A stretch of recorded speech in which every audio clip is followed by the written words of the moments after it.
Hello everyone, welcome back into this channel. So today I want to share the tutorial how do we unsend a chat or a message on a WhatsApp application by iOS or iPhone.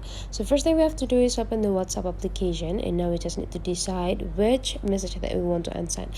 For example, I want to unsend a message, this message. Okay, so the things we have to do is just click and hold this message until we activate several options here. Okay, there will be an option appear here to unsend it. You just need to click it delete, and now you just need to go by click this trash bin symbol.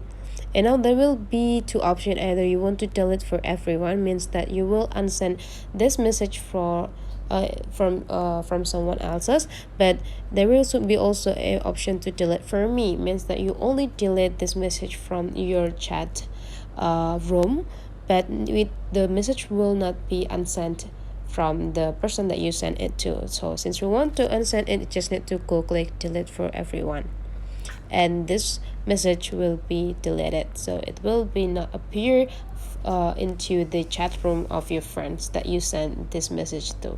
That's all the way how to unsend a message in a WhatsApp application by iOS or iPhone. If you find that this tutorial is get you so well, don't forget to subscribe into this channel.